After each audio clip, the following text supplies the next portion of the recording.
Buenos días, alumnos. Estamos hoy día por tercera clase consecutiva analizando el caso de Marta. Hoy día, bajo el punto de vista de los afectos. La primera semana hicimos el análisis de Marta considerando el experimentum, ¿cierto? Buscamos el experimentum de la cogitativa y en la memoria. En la segunda clase revisamos la estructura de acción. Y hoy día nos toca ver el movimiento afectivo. Deme un segundito.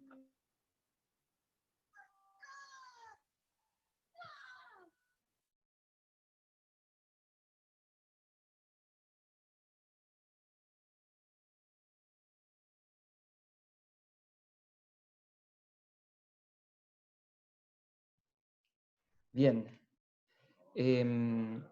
Entonces, hoy día vamos a verlo desde el punto de vista afectivo. Y acabamos de oír el caso por tercera vez, esta vez leído por la compañera Mariana, a quien le agradecemos por su excelente lectura.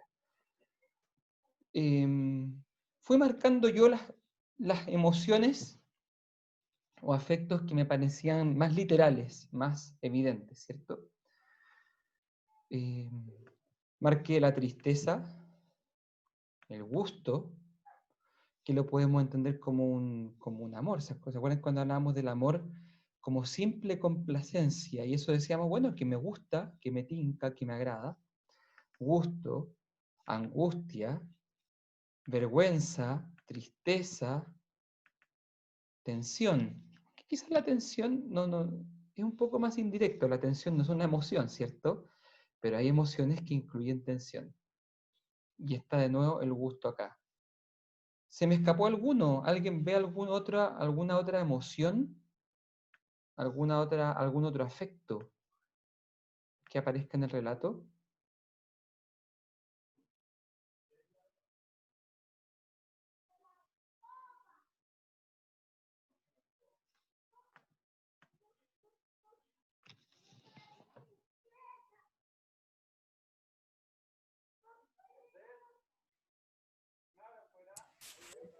Profe, Sí.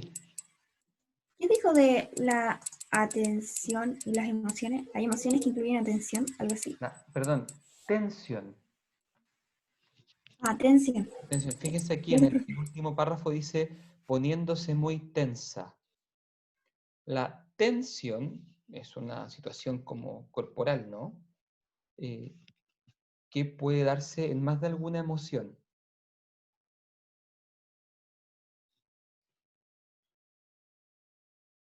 Así que indica que aquí hay emoción, ¿cierto? Cuando alguien se pone tenso está sintiendo algo.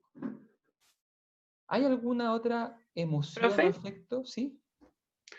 yo veo, por ejemplo, la confusión de Marta, eso no entra dentro de un afecto. Y luego más abajo dice, le gusta la seguridad y la protección. Entonces, no sé si es que no estoy entendiendo la diferencia o esos no se clasifican como afectos, entonces no los analizamos. Vamos de a poquito. La confusión, ¿será un asunto cognoscitivo o afectivo? ¿Qué creen ustedes? Pues, puede ser de los dos campos, no sé. ¿Profe, puede repetir la pregunta? La confusión, ¿será un estado afectivo o un estado cognoscitivo? Yo creo que es afectivo, ¿En qué sentido? A ver, Celeste. porque su confusión y tristeza nace como desde la historia de los maltratos físicos del papá, creo, como desde toda la historia que tiene para atrás ella, y no va como, no es como que no entienda un hecho en sí, sino que, ay, no sé cómo explicarlo, pero estoy casi segura que es afectivo. Yo comparto contigo en que la materia de la confusión, o sea, aquello de lo que Marta está confundida, es algo afectivo. Eso te lo comparto. Eh, Parece ser que Marta debe tener muchos afectos y no los logra comprender, no los logra como ordenar, ¿cierto? Y eso le confunde, ¿cierto? Entonces, claro, posiblemente la materia acerca de la cual está confusa es una materia afectiva. La pregunta es, ¿qué es la confusión? ¿Cierto? Claro, si se hace esa diferenciación, entonces la confusión sí está en la razón, en no saber qué siento por el no, por el pololo, no saber qué quiero hacer, está en la razón. Pero la materia y el contenido de su confusión es absolutamente... Claro, yo puedo eh, estar confundido sobre, por ejemplo, si 1 más 1 son 2 o son 3. Pero también yo puedo estar confundido de que no sé si amo o si odio a alguien, o no sé si me gusta o si me gusta poco, o si en realidad estoy confundiendo amistad con amor. Claro, ujú, yo puedo estar confundido sobre el afecto que siento, como no poder saber muy bien cuál es. ujú. Pero fíjense cómo lo digo, no saber cuál es. O sea, la confusión es un estado mental.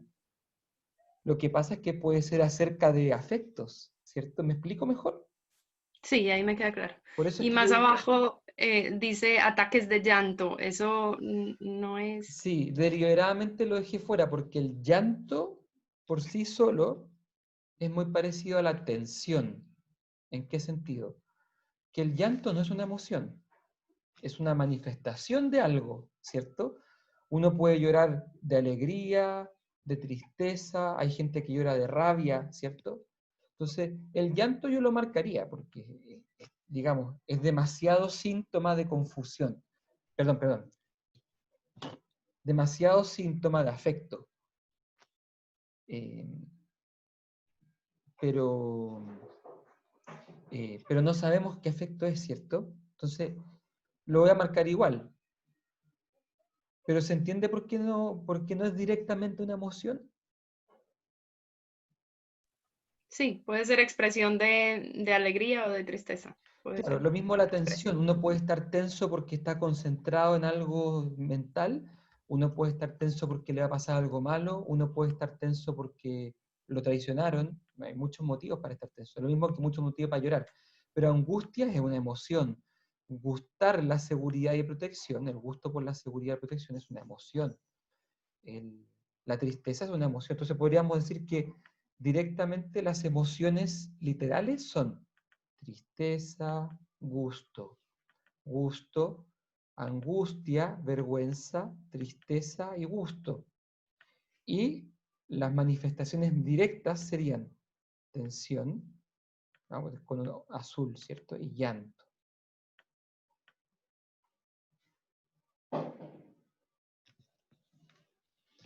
Ahora nos Le puedo quedaría, hacer una pregunta ¿sí?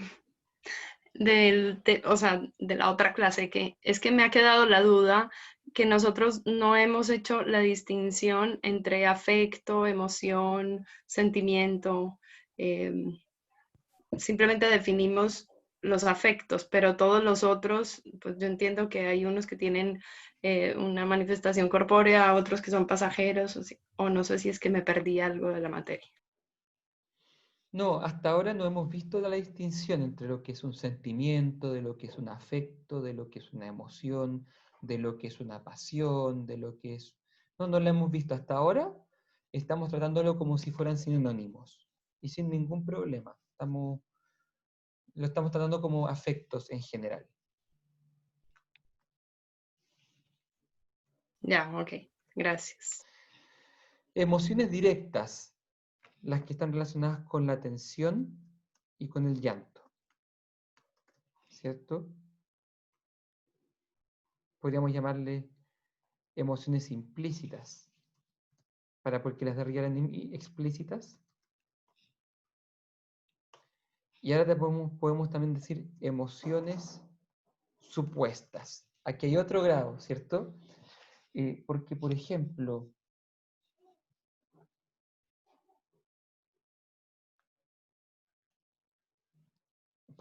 cuando ella dice que el mundo del baile era estricto y exigente, en el que tenía que mantener una silueta corporal adecuada. Ahí no está mencionando ninguna emoción, ¿cierto? Sin embargo, hay una emoción que es característica cuando uno se siente bajo presión, cuando uno siente que hay una exigencia sobre uno, cuando uno tiene que mantener algo, una silueta corporal, cuando uno siente que son estrictos con uno, ¿cierto? Marta no la ha mencionado, pero ¿qué podríamos suponer? ¿Qué emoción podríamos suponer detrás de una sensación de estar siendo exigida?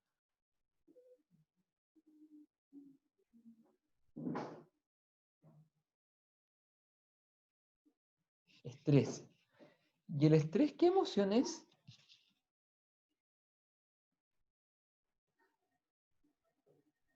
¿Qué emoción será el estrés de las 11 que hemos revisado? Yes. Aquí acaban de decir el test, es temor. Porque el estrés significa estar bajo amenaza, ¿cierto?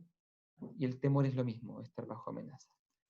Temor ante las exigencias del baile, vamos a poner. ¿Qué otra emoción se puede suponer? Cuando decimos suponer es que no estamos seguros de que esté, pero la podemos suponer, ¿cierto? ¿Qué otra emoción se podrá suponer?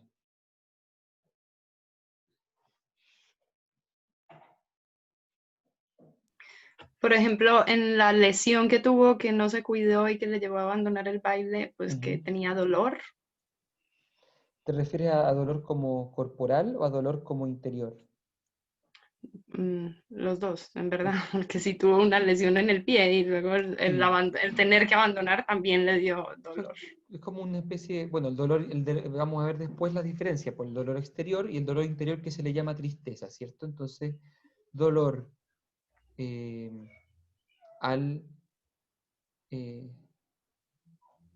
por la lesión y abandono del baile. Estamos suponiendo. ¿Qué más podemos suponer?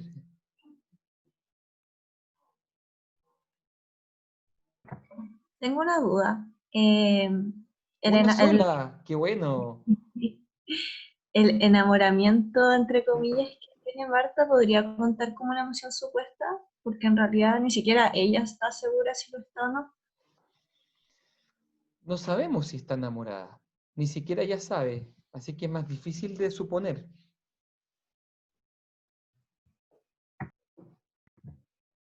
Pero podemos suponer, atención, que no saber si está enamorada o si solo depende de él, no le tiene bien a ella, ¿cierto?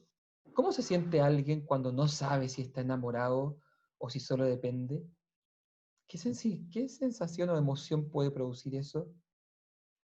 ¿Alegría?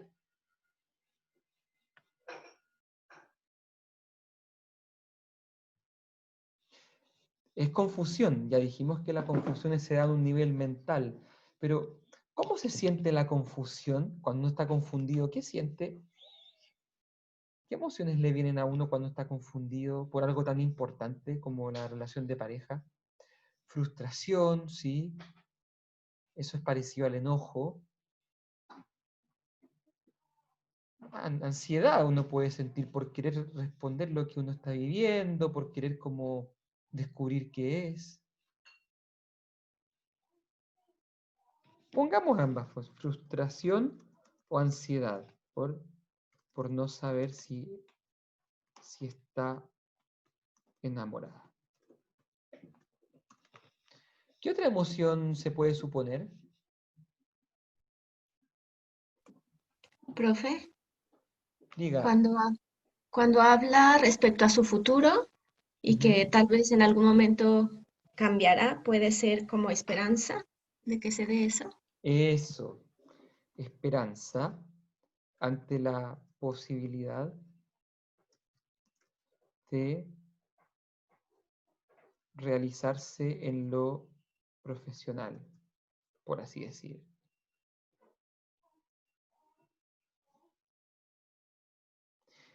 También puede ser que sea temor, porque quizás habría que saber, porque puede ser esperanza o temor. Esperanza en caso de... Pueden ser las dos, yo creo. Esperanza porque cree posible Temor porque ve obstáculos y que no sabe si los va a poder solucionar, ¿cierto? Está bien. Profe, ¿y sería correcto decir como que ella está inconforme como con, no sé, su dedicación actual? Sí. Y la inconformidad, qué emoción se siente cuando está inconforme?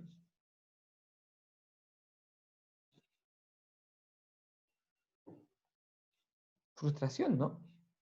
Tristeza, Sí, sí, como frustración. frustración por estar inconforme con su, eh, con su trabajo. Alguien agrega por el chat, puede que se sienta sola porque dice que nadie la conoce realmente. Sentirse solo, sentirse sola, ¿qué emoción trae? ¿Qué emoción se puede suponer detrás de la tristeza, ¿cierto? Tristeza por la soledad de que nadie la conozca realmente. Fíjense que si seguimos y seguimos podemos encontrar casi infinitas emociones supuestas. ¿Se dan cuenta? Porque estas las estamos atribuyendo nosotros. Puede llevar al enojo. Ya vamos a ver cuando hay un mal presente que yo juzgo posible de remover, me enoja, ¿cierto? Puede ser enojo también. Si aquí en el área de las emociones supuestas tenemos prácticamente infinitas posibilidades.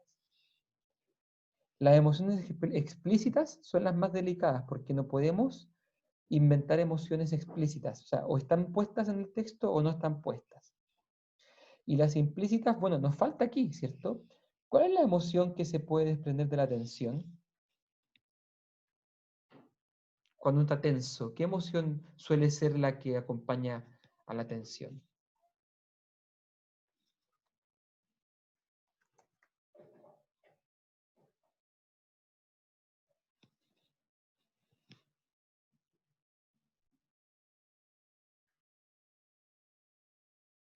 Tensión, preocupación. Y la preocupación es siempre porque algo malo podría pasar, ¿cierto? ¿Y cuál es la emoción que surge cuando vemos un mal que es posible que ocurra y quizás yo no puedo escapar de él? ¿Cómo se llama esa emoción? ¿Temor? Temor también. Temor, que podemos suponerlo, está implícito en la tensión. Y bueno, ¿cuál es la emoción que pues, está implícita detrás del llanto, de estos ataques de llanto? No parece que sea alegría, ¿cierto? Tristeza o dolor. Tristeza o dolor. Y aquí fíjense que hemos hecho un excelente, podemos llamarle catastro de emociones. Estamos las explícitas, las implícitas y las supuestas, ¿cierto? Y las supuestas sabemos que podríamos seguir al infinito. Hasta aquí bien, ¿cierto? Entonces ahora viene la parte interesante. Vamos a buscar el PowerPoint donde revisamos el ciclo emocional, el movimiento afectivo completo. Porque ahora tenemos que llegar a dibujar un movimiento afectivo completo. Se está cargando, ya, pues. No sé, flojito. Ahí va.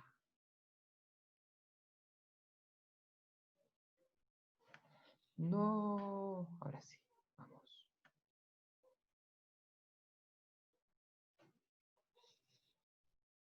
Voy a tener que reiniciar mi computador después porque está como medio lenteja.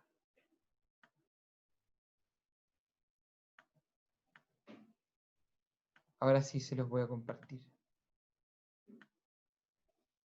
¿Ven la pantalla la diapositiva? Sí, profe. Ya. Entonces, fíjense que lo que habíamos estudiado, dijimos que cuando se da una emoción, decimos, se da un movimiento afectivo completo que nace del amor, pasa por el deseo, sigue a la esperanza o desesperanza, después pasa por el binomio de temor o audacia y termina en deleite. 1, 2, 3, 4, 5. Y también dijimos que en algunos casos después pasa por la ira y termina de nuevo en este binomio de deleite o dolor. O sea, tenemos dos tipos de movimiento afectivo hasta acá, amplios, ¿cierto? Que implican 5 emociones en un solo movimiento. Tenemos que lograr dibujar un movimiento afectivo en el caso de Marta. Por supuesto que esto va a significar suponer demasiado, vamos a estar suponiendo mucho, pero no importa, porque esa es nuestra tarea como psicólogos, suponer mucho, hipotetizar, para después ver si teníamos o no la razón. Entonces, tenemos que lograr dibujar en Marta un movimiento afectivo completo. Tratemos. ¿Cómo hago para mostrar las dos pantallas? ¿Se podrá? No, no se puede compartir dos pantallas, yo creo. Bueno, estamos mirando aquí la diapo, espero que todos la tengan. Profe, sí se puede. ¿Tiene un computador Windows? Yes. O ya, donde está, hay un botón que es como un cuadrito, no sé cómo, de Windows. Ya, tiene que presionar ese y la flecha hacia cualquiera de los dos lados, derecho o izquierdo. Y se va como a dividir la pantalla. A ver. Flecha derecha o izquierda. ¿Dónde está la No sé flecha? cuál. No, como cuando uno sube y baja, como estas cuatro que están ¿Aprieto en la juntas. ventanita de Windows abajo?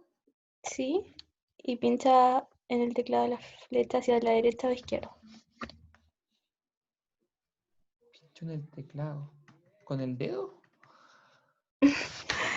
No Sí, está. tiene que pinchar dos teclas del teclado. Ah, no sé cómo explicarlo mejor porque no puedo mostrarlo. Bueno, ya sé cómo lo puedo hacer. Voy a compartirles mi pantalla completa. Ahí está. ¿Ven la pantalla completa? Sí. Sí, Entonces, vamos a poner. Sí. Oh, ¿cierto? Entonces vamos a. Por ahí. Sí, el que estaba ahí atrás es mi hijo mayor cuando tenía 4 meses. Sí. Chiquitito, cosito. Ya, pero ahora esto está tapando. Ya, ahí sí. ¿Logran ver el caso y Te y veo acá, profe. el torpedo de las emociones? Súper. sí, profe, se ve bien. Excelente. Ahí está. Entonces, tenemos que simplemente partir por escoger alguna emoción. Escojamos una cualquiera.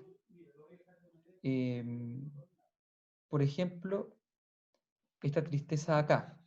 La tristeza que le viene después de estos ataques de atracones, vómitos, pierde el control por completo, sintiéndose angustiada. Luego de esto dice sentir vergüenza y tristeza. Tratemos de armar un movimiento afectivo partiendo de este.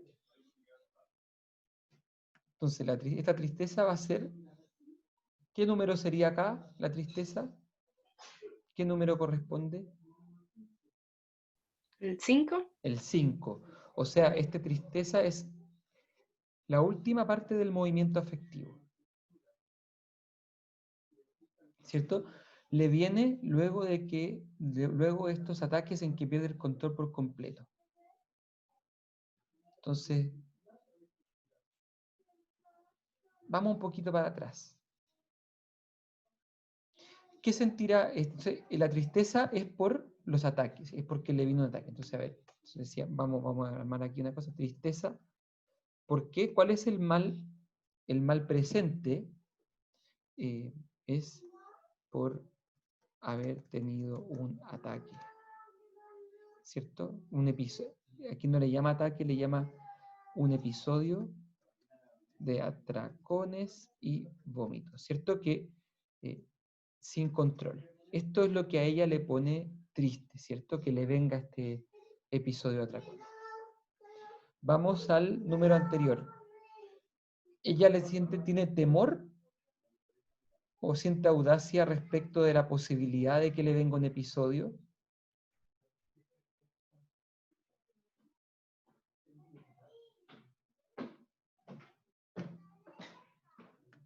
Temor, ¿cierto? Ella probablemente ella va sintiendo como que el ataque le viene, como que le va a venir el ataque, le va a venir, y empieza, no, no, que no me venga, ¿cierto? Eso es temor. Temor cuando siente que el ataque le puede venir. Es decir, es un mal futuro imposible de vencer, porque ella sabe por experiencia que le cuesta mucho, ¿cierto? Entonces, la tristeza sería el número 5, estamos haciéndolo en orden para atrás. Número 4 de temor. En el 3,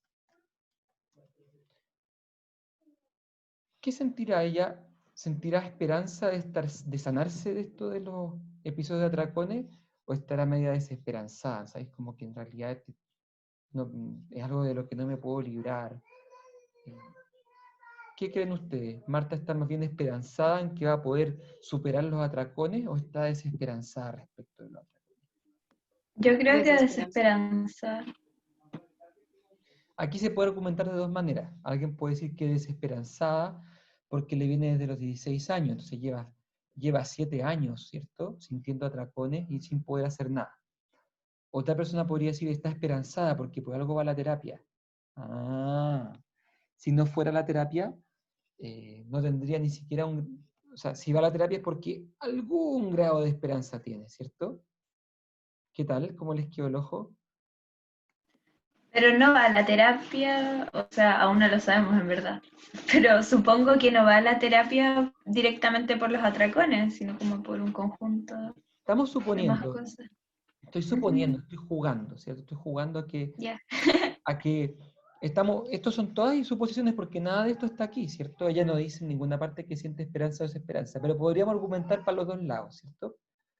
Podríamos decir que es desesperanza en cuanto que lleva muchos años sin poder superarlo, o bien esperanza en cuanto que va a pedir ayuda a la terapia. Nadie va a la terapia si es que no tiene al menos un grado pequeño de esperanza. Sin esperanza no se puede ir a terapia. Nadie va a terapia para que le digan que no va a poder hacer nada, ¿cierto? Todos van porque creen o piensan que alguna solución encontrarán a su problema. Entonces, cualquiera de las dos se puede argumentar. Vamos al número 2.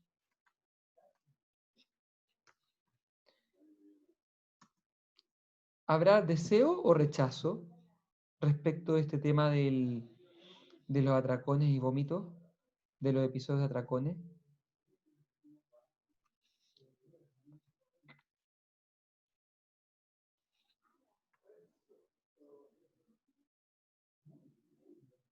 Están pensando, computando. ¿Deseo o rechazo?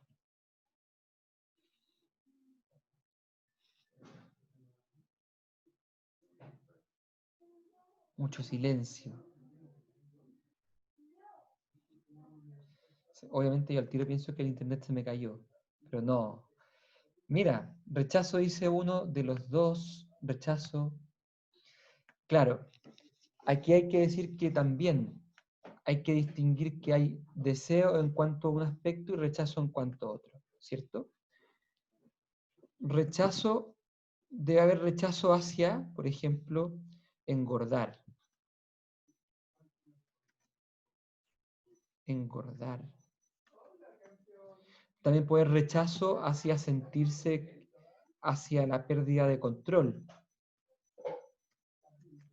¿cierto? Pero también podemos, el revés de esto, ¿cierto? Deseo. Deseo de, hacia mantener la figura. Deseo de comer, ¿cierto? De cuando está con los atracones, ¿cierto? Es como un deseo desesperado por llevarse comida a la boca, hacia la comida. Quizás no sea como específicamente hacia la comida, sino hacia la sensación como reconfortante que da. Sí, sí, en el fondo, deseo de sentir como saciedumbre.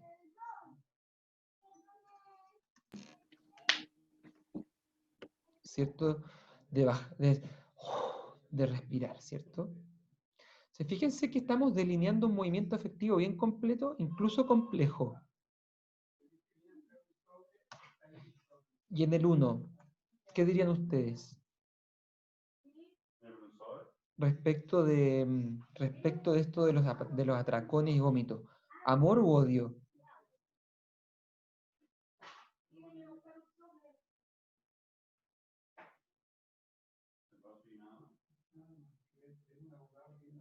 Pues yo diría que lo mismo, habría de los dos. Si es amor al análisis que hicimos de deseo y si es odio a lo que hicimos de rechazo.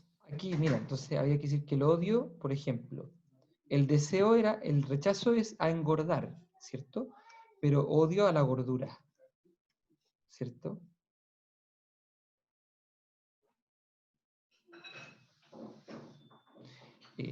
Rechazo a perder el control y el odio es hacia, entonces vamos a ponerlo mejor hacia. Igual, profe, en la clase dijo que el odio siempre sale desde el amor, entonces Sí, siempre serían ambos, ¿o no? dame un segundo. Como en alguna medida siempre empezarían de las dos. Vamos para allá, vamos para allá. Sí, odio a la gordura, odio a pérdida de control, ¿cierto? Odio a, bueno, odio a sentirse inquieta, a sentir hambre, odio después a sentirse como llena porque después vomita, odio a haber hecho todo eso, incluso se podría odiar a sí misma, ¿cierto? Por haber hecho todo esto.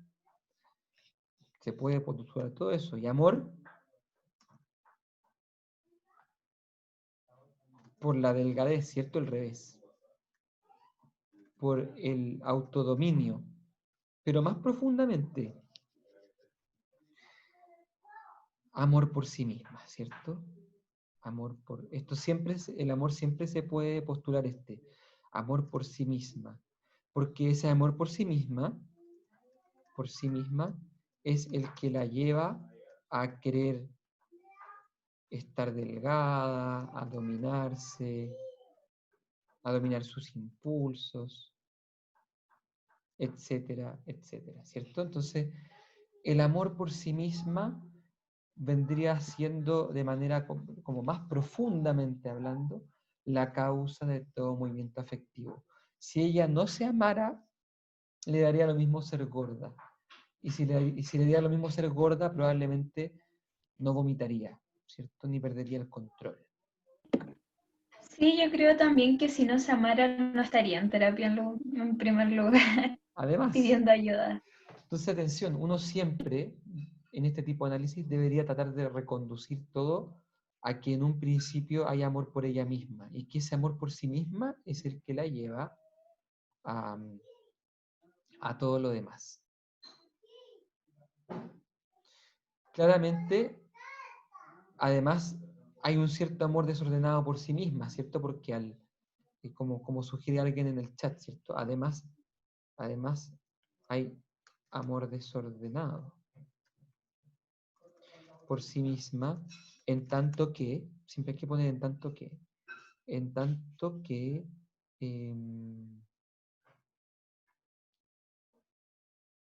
se daña al vomitar, ¿cierto? Vomitar constantemente produce un daño tremendo a nivel físico y psicológico, ¿cierto? En fin, ordenemos el movimiento efectivo, vamos a ponerlo en orden ahora, ¿cierto? Vamos a poner, y lo vamos a leer enterito, ¿cierto? Y aquí tenemos un movimiento afectivo completo. Entonces, primero vamos a partir del amor, ¿cierto? Amor por sí misma. Marta se ama. Y como se ama, ¿qué quiere para ella? Delgadez, autodominio. Y por lo tanto, ¿qué es lo que odia? El revés de eso. Odia estar gorda, odia perder el control. ¿Cierto? Aquí estamos, de amor y odio. Se pasa al segundo binomio. Siente deseo de mantener la figura, pero también siente deseo de comer, porque siente necesidad de comer, ¿cierto? Siente deseo de estar bien. Siente rechazo hacia engordar y perder el control, ya lo sabemos, ¿cierto? De aquí pasa a la esperanza. Esperanza de que le van a ayudar en terapia a superar este tipo de episodios, ¿cierto? O bien desesperanza porque lleva muchos años sin poder superar este círculo vicioso, ¿cierto? Después temor, cuando experimenta que el ataque le va a venir, ¿cierto? Me viene el ataque, no va a poder hacer nada, ¿cierto? Y finalmente el ataque le viene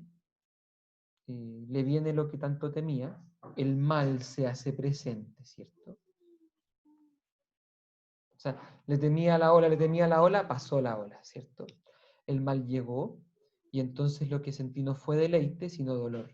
Y por eso termina ella con una gran tristeza, porque no logra controlarse, le viene el episodio de atracón, ¿cierto? Y eso por supuesto que es un daño a sí misma, y por eso se pone triste, es un mal.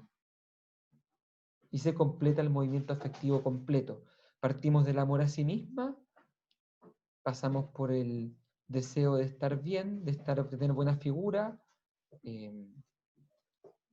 rechazo a perder el control, pero bueno, desesperanza porque creemos que quizás ella cree que no va a poder evitarlo, temor porque ve que ya se viene encima, no puede hacer nada por vencerlo, y termina en el dolor, en la tristeza.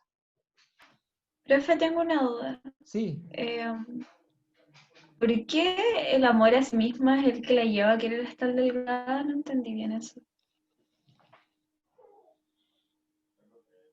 porque probablemente ella como se quiere cosas buenas para ella, ¿cierto? Toda persona que se quiere cosas. ¿Se acuerdan que amar es querer un bien para alguien? Del gran Aristóteles, ¿se acuerdan? Pues Sí. bien, ella se ama, es ese alguien, y ella desea bienes para ese alguien. Entonces ella quiere cosas buenas para sí. Y ella parece, por todo lo que muestra el caso, que ella desea estar delgada, ¿cierto? Si no, no tendría estos episodios de atracón y vómito. Además que se relaciona con lo que aprendió en el baile, donde le enseñaron que tenía que mantener una silueta corporal adecuada, que probablemente es delgada, ¿cierto? Probablemente en el baile no le decían, oye, engorda, me gusta que te veas bien rellena. No, probablemente la mantenían estricta en cuanto al peso. Entonces, podemos suponer que Marta aprendió que una manera de quererse a sí misma es estar delgada, ¿cierto? Y por eso es que busca eso. Así como que es bueno estar delgada Claro. y ella Y, quiere ese bien. y como ella quiere, como estar delgado es algo bueno, ella quiere ese bien para sí misma, ¿cierto? Bueno, cuando nos pasa a todos, cuando vemos cosas que creemos que son buenas, las queremos para nosotros, ¿cierto? En este caso opera así, ella quiere estar delgada, y eso explica por qué, después de los atracones que la van a hacer engordar, ella vomita, ¿cierto? El vómito le ayuda a poder hacer las dos cosas, comer mucho, que es un bien, quizás no muy bueno, pero es un bien al menos aparente, y mantenerse delgada, ¿cierto?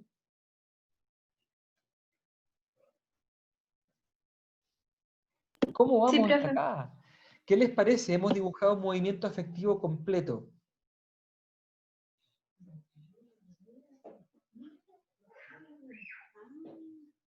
Muy completo. ¿Cierto? Si estamos en una prueba o una evaluación, a mí me va a bastar con que pongan un afecto. Por ejemplo, se ama a sí misma. Mira, ahora, perdón, lo voy a mostrar el movimiento afectivo, lo voy a resumir. Marta se ama a sí misma. Así que desea para ella un bien, que es estar delgada. Y desea también comer.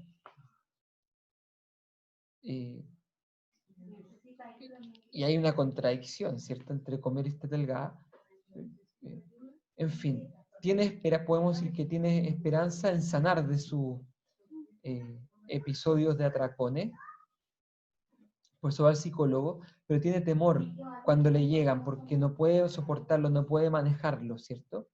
Y por eso es que termina en el dolor, Profe, cuando le ocurre. Sí, y que me causa como confusión de que se diga como de que se ama a sí misma en cuanto a eso, pero igual tiene un pobre concepto de sí misma, entonces como que igual es contradictorio. Está haciendo dialogar esto con con otra parte de acá, se puede. Ujú. ¿Por qué tiene Atención, aquí les voy a dar una clave. Cuando se dice que Marta tiene un pobre concepto de sí misma, ¿eso muestra poco amor o mucho amor?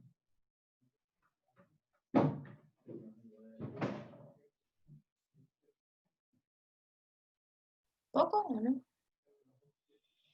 Aparentemente sí, po. Aparentemente muestra como que ellas se miran menos, ¿cierto? Y eso no lleva como a amar lo que uno mira en menos, ¿cierto? Lleva más bien como al odio. Pero, atención, una clave, suele esconderse detrás del pobre concepto de uno mismo un amor muy grande por uno mismo, que le lleva a querer esto para uno, ¿cierto? Y como no es tanto, lo juzga pobre. O sea, lo que suele pasar es que la gente se siente mal consigo misma porque no logra hacer todo lo grande que quisiera hacer, todo lo buena que quisiera hacer, todo lo buena persona, todo lo perfecta. Porque posiblemente, o sea, no sé si me explico, suele ocurrir mucho que la gente que se critica mucho a sí mismo, en el fondo quisiera hacer mucho más, y por eso es como que se ama demasiado. ¿Me explico? Como que Igual es entiendo. como un amor desordenado, ¿no? Sí, estamos todo el tiempo aquí en tema del desorden del amor. Yo creo que por eso lo hace como que te confunde un poco, porque es como un amor raro. Es desordenado porque podríamos decir que como Marta se ama tanto, quiere ser perfecta. Y como no logra ser perfecta, entonces se desprecia. Esa es la lógica que yo estoy hipotetizando, ¿cierto? ¿Cuál sería la manera correcta? Que Marta se ame a sí misma tal como es, ¿cierto? No soy perfecta, pero tengo cosas buenas. Me quiero así como soy. Hay cosas que no me quedan muy bien, otras cosas que sí hago bien y así estoy bien, ¿cierto? Eso sería un amor ordenado por sí mismo. Pero si ella dice, ay, que soy tan tonta, ay, que soy tan pobre, es porque se está comparando con un ideal del ser, que no es tonto ni es pobre. Y si tiene ese ideal tan puesto es porque en el fondo pretende para ella mucho más de lo que es.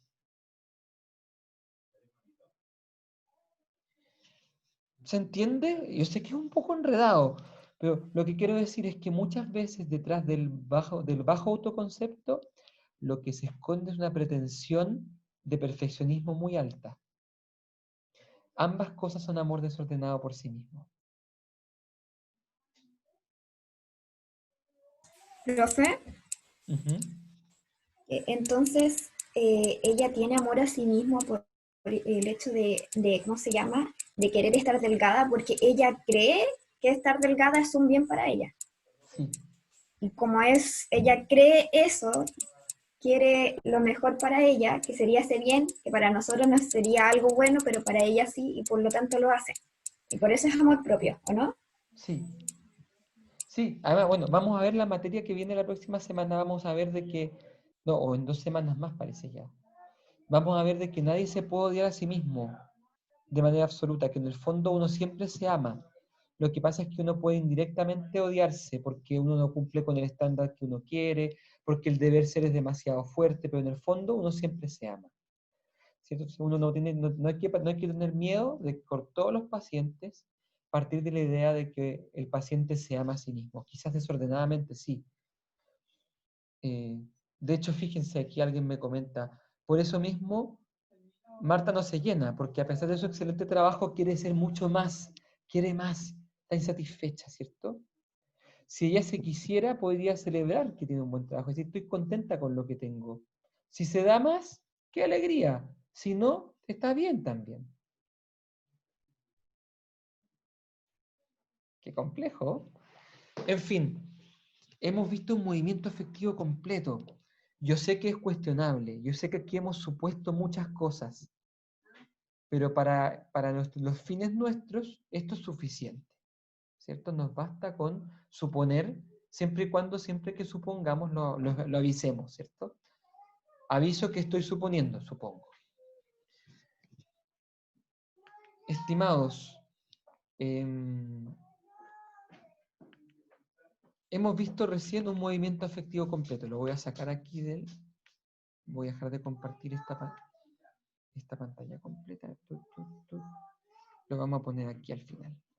Y ahora yo les invito a ustedes, esto es 04 del 9 del 20, y esto es movimiento afectivo completo. ¿Por qué? Una cosa más, ¿por qué es movimiento afectivo completo?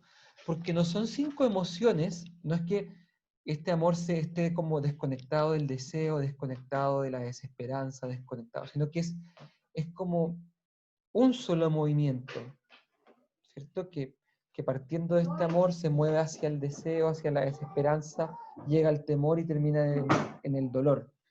Imagínense, no sé si les va a servir, pero un tenista que va a hacer un saque, ¿cierto? Se tira la pelota hacia arriba y fíjense que el movimiento del saque es muy complejo. Requiere que muchos músculos se articulen, que el músculo de acá levante, que el músculo de acá tire para el lado, que el músculo de acá se estire, que el músculo de acá se relaje, ¿cierto?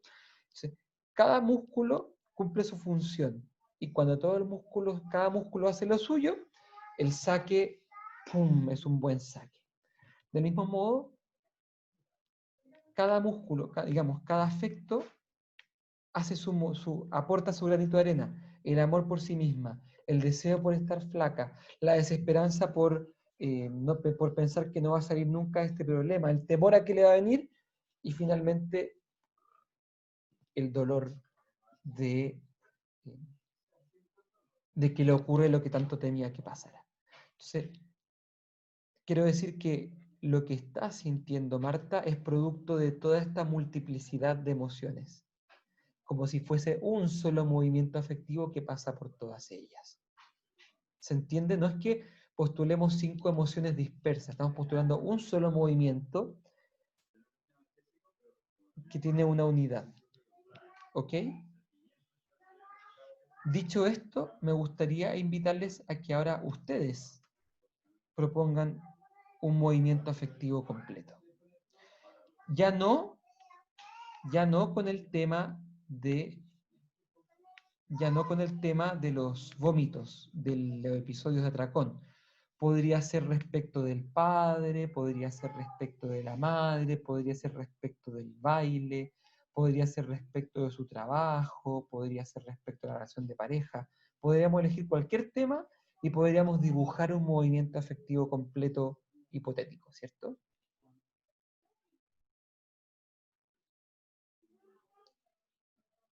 ¿Cuál les tinca? Puede ser este de no comunicar los sentimientos, puede ser respecto al futuro. Podríamos inventar un movimiento afectivo completo a partir de cualquiera de estos.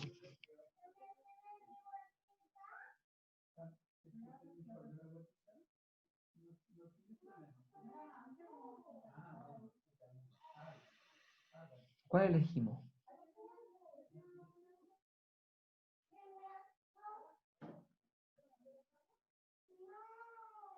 Puede ser del futuro. Veamos el del futuro. Yo creo que no va a ser tan complejo. ¿Qué emoción es la que tenemos más clara sobre el futuro? La más explícita, ¿cuál es? Como el ¿Miedo, quizás? deseo. Deseo también podría ser, sí. O sea, hay una sola explícita que la marqué con celeste.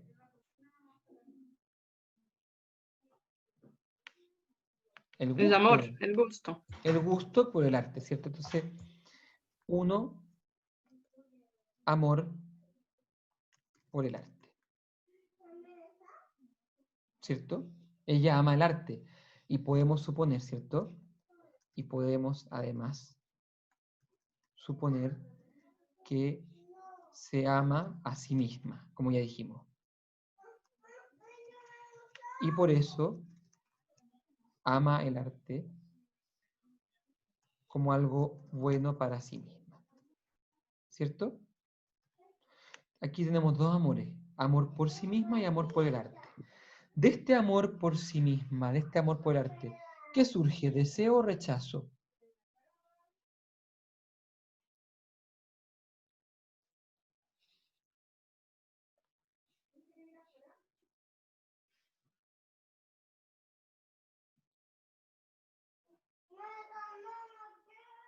Deceso, muy bien. Surge el deceso. El deceso de...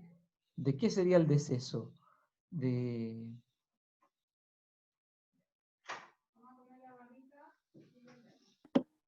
Por volver al mundo del arte, ¿o no? Sí, puede volver al mundo del arte o como también dice aquí, dedicarse al arte. Cualquiera de esas es válida. De ese deseo por volver al mundo del arte, dedicarse al arte, ¿qué surge? ¿Esperanza o desesperanza?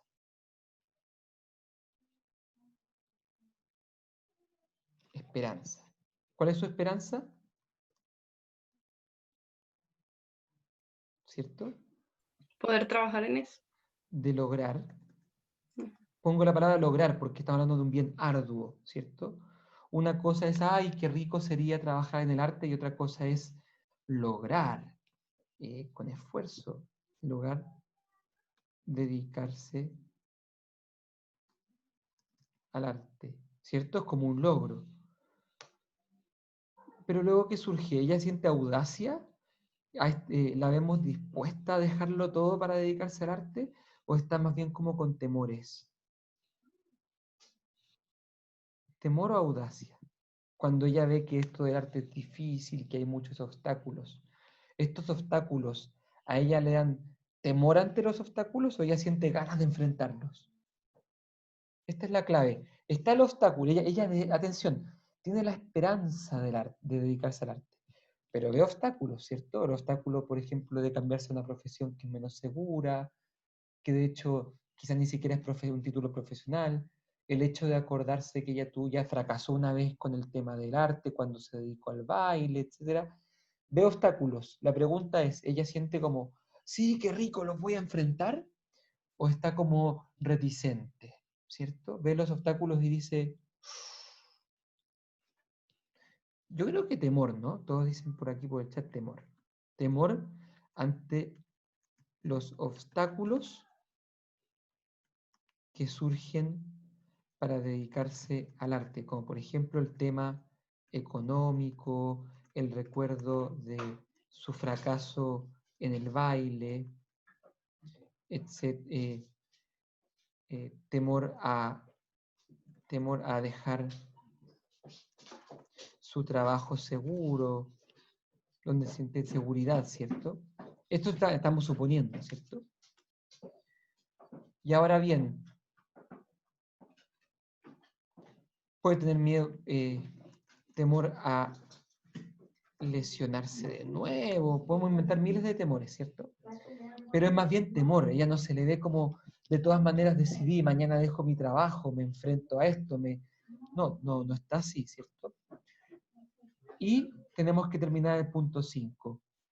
Respecto a esto, ¿ella está con deleite o está con dolor?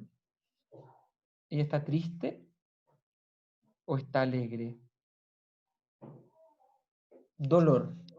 ¿Por qué dolor?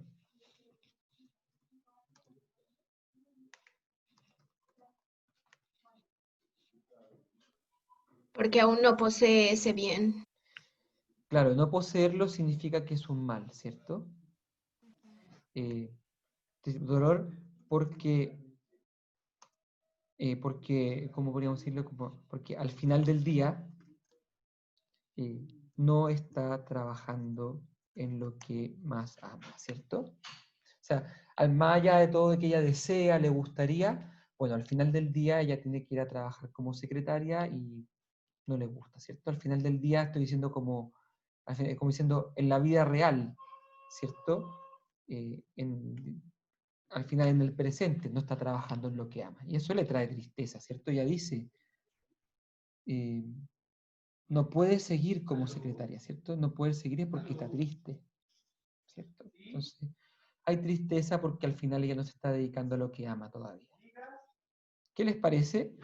Tenemos aquí un movimiento afectivo completo que parte del amor por sí misma, el amor por el arte, deseo por volver al mundo del arte, esperanza de dedicarse de lograr el tremendo triunfo de dedicarse al arte, demora ante todos los obstáculos que surgen y finalmente termina en tristeza. Al final del día ella está triste porque no tiene lo que quiere, ¿cierto? Bien. Hoy qué rápido sacamos este movimiento afectivo. ¿Armamos otro? Ya, armemos otro. Armemos otro movimiento afectivo completo, otro, vamos. Este lo voy a bajar para la materia de hoy día. Y vamos a volver ahora al caso. Ya, elijamos otro. Profe, ¿Sí? quizás un poco adelantada esta pregunta, pero después, ¿qué se hace con ese movimiento, con ese esquema que uno arma? ¿Qué puedes hacer con eso? Ajá. Buena pregunta. ¿O va a quedar para la siguiente clase? No, porque es buena pregunta y quizás esta pregunta valga la pena detenerse. Cuando conocemos el movimiento afectivo completo, podemos analizar cuál es el afecto que está fallando. ¿Cuál es la parte del movimiento afectivo que está lesionada? Por ejemplo, veamos este último. Que ella se ame a sí misma. ¿Está bien o está mal? ¿Es sano o es medio patológico? Es sano, ¿cierto? Que a ella le guste el arte, que le agrade el arte, sano, ¿cierto? Que ella tenga un deseo por volver al mundo del arte, por dedicarse al arte, ¿sano o insano? Sano, yo creo. Sano, pues, o sea, sentir hoy qué rico sería si yo me dedicara al arte, ¿cierto? Hasta ahí súper bien, ¿cierto? A mí me pasa que también yo a veces me digo, uy, qué rico sería estudiar otra carrera. A veces me digo, qué rico sería dedicarme más a la docencia, dejar la consulta. A veces digo, qué rico sería eh, dejar la psicología y dedicarme a la música. Sí, yo siento deseo a veces de cosas así. La pregunta es, ¿cuán en serio me lo tomo? Y para saber cuán en serio me lo tomo, hay que buscar criterios objetivos, por ejemplo. ¿Marta tiene dedos para el piano? ¿Tiene capacidades para dedicarse al arte? ¿O es como una especie de deseo, pero que ella no tiene capacidad para hacerlo? ¿Cierto? Habría que analizar eso, porque si Marta le gusta mucho y además tiene las capacidades, podría dedicarse al arte. Y si tuviera también como las lucas y la posibilidad de hacerlo, a partir, sí, ya, dale. Pero si Marta no fuese buena para el arte, o Marta se quiere dedicar al baile y resulta que está lesionada, parece que no es un deseo, digamos, no es tan sano que se lo tomen tan en serio. ¿Me explico? Es como que tiene una idea pegada. Por ejemplo, entonces, aquí habría que evaluar cuán en serio se toma el deseo. Y en esto hay que evaluar, por ejemplo, si es que Marta fuera paciente nuestra, tendríamos que preguntarle. Hay que evaluar cuán fuerte es el gusto por el arte, no sea que sea como a uno, si me gusta un poquito, sí, sería chori, o en realidad es una cosa como importante. Cuán fuerte, habría que preguntarle cuán hábil es para el arte porque alguien que le encanta el arte pero que no es hábil, sorry, pero no puede dedicarse al arte, ¿cierto? Si no va a dar bote, se va a frustrar después de 5 o 10 años dedicándose a algo que no es hábil para ello, le va a terminar yendo mal, se va a frustrar, ¿cierto? Y lo otro, habría que preguntarle cuán posible es hacerlo, por ejemplo, en su contexto. Por ejemplo, es bien distinto hacerlo a los 23 años que a los 40. Es bien distinto hacerlo cuando se está soltero que cuando se está casado o cuando se está con hijos, ¿cierto? En el fondo hay que evaluar muchas cosas para saber cuán serio, cuán prudente. Evaluar, en realidad, cuán prudente es el deseo. Este es el asunto, evaluar cuán prudente es el deseo. Profe, ¿Sí? y también pienso que ver si es sincero el deseo, si ese realmente es su deseo más profundo, o a lo mejor su deseo más potente es lo que usted nos decía en la clase anterior, de huir de sus responsabilidades actuales. Y en el fondo ahí tampoco estaría bien del todo. Exacto, o sea, cuán fuerte es el gusto por el arte o si será más bien una evasión, ¿cierto?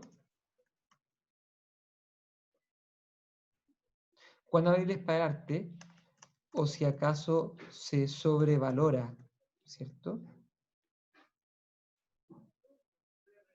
¿Se entiende? Hay que cotejar todo esto. Entonces, vamos a suponer, solamente, de nuevo, suponer que en realidad Marta no tiene dedos para el piano, que ella ya trató una vez en su vida, no le resultó, además que está lesionada, con una lesión crónica, que en realidad le cuesta asumir que lo suyo es como secretaria, le cuesta como resignarse y en realidad ella está huyendo de las responsabilidades de la adultez. En ese caso, el deseo o la esperanza de dedicarse al arte ya empieza a desordenarse, ¿cierto? Este puede estar desordenado, ¿cierto? Porque en el fondo el deseo, aquí esto es lo importante, quizás el deseo de hacerlo en serio es un desorden. Quizás con Marta habría que trabajar en terapia, que ella se dé cuenta que en realidad no le da. Pero no que nosotros le digamos, sino que ella mirando su realidad se dé cuenta. Hasta que ella llegue a convencerse de que en realidad está deseando más de lo que debería desear. Está poniendo más expectativas de las que debería en el arte, ¿cierto? Y eso nos ayudaría a que ella ya no tenga la esperanza de dedicarse al arte, por lo tanto ella tampoco tiene temores, y por lo tanto tampoco está triste, ya no está frustrada, ¿cierto? Si ella lograra cambiar su manera de desear, ya no tendría tristeza. ¿Se entiende? Y se arregla el problema que ella traía, esta especie como de tristeza, media confusión por el qué hacer, se arregla al tiro si es que arreglamos el deseo. ¿Me explico? Lo mismo, la esperanza hay que evaluar cuán realista o fantasiosa es. Por ejemplo, si ella dice, no, es que lo que primero que quiero hacer ahora, voy a dejar la carrera de secretaria y voy a estudiar en la escuela de arte de la, no sé, de la Finisterre, ¿cierto? Eso, la escuela de arte de la Finisterre. Me voy a dedicar. Y oye, ¿cómo te vas a pagar esa carrera? Mira, voy a comprarme todas las semanas un número del Kino. Y alguna vez me lo tendré que ganar, pues cuando me gane el Kino, con eso pago la carrera. ¿Será una esperanza realista o fantasiosa? ¿Me explico? Parece que es más fantasiosa. Ahora, si tú le preguntas, bueno, ¿y cómo piensas pagarte esta carrera? Mira, todos los años he estado ahorrando, yo actualmente tengo el 80% del costo de toda la carrera, así que, parece que es una esperanza que es realista, ¿cierto?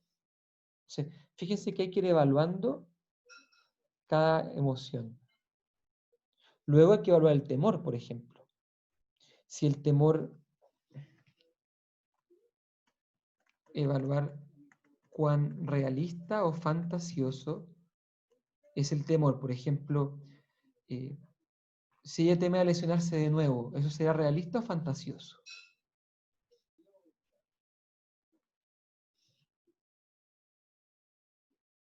¿Realista? Suele ser realista porque estas lesiones se cronifican y cuando se cronifican no se mejoran nunca.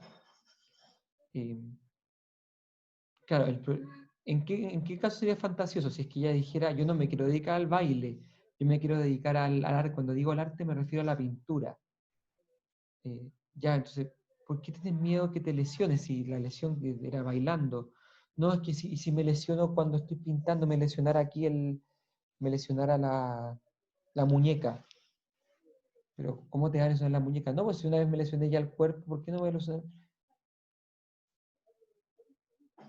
Ese temor sería más fantasioso, ¿cierto? Porque la relación entre que me lesioné bailando una parte del pie, por ejemplo, a que me lesioné la muñeca pintando no es muy realista, ¿cierto? No es muy apegado a la realidad. ¿Cómo vamos? Fíjense que cuando estudiamos esta cadena de la emoción o este movimiento afectivo completo, nos vamos dando cuenta que la solución del problema puede estar en cualquiera de estas emociones. Fíjese que no está en que le guste el arte, ni en que a veces tenga ganas de dedicarse al arte. Puede estar en que se lo tome demasiado en serio. Puede estar en que su esperanza no esté basada en cosas fantasiosas. ¿Me explico? Entonces, estudiar el movimiento afectivo, pucha que nos ayuda a entender al paciente y las posibles soluciones en la terapia. Por ejemplo, en el caso contrario, cuando ella dice que ama la delgadez, habría que decirle, oye, pero ¿qué tipo de delgadez te refieres? ¿La delgadez como de ser un palo desnutrido? ¿La delgadez de estar bien como sana de peso, lo que puede significar un margen? ¿O una delgadez como así? ¿Qué te refieres con delgadez? De repente la expectativa de Marta es ser delgada como las bailarinas rusas, ¿cierto? Y en realidad puede ser que para lo que ella se dedica, que es secretaria, ese tipo de delgadez sea media desnutrición. En realidad quizás Marta tiene que tener un poquito más de peso. O de repente pasa que Marta idealiza la delgadez. Ella cree que la delgadez es como la manera de ser querida y amada. Y en realidad hay que explicarle que uno puede ser amada o puede ser querida no por ser delgada, y que de hecho, si es que alguna vez la van a querer en serio, no la van a querer por ser delgada, sino que porque ella es por la persona que ella es. Entonces de repente hay que ir desidealizando esta delgadez.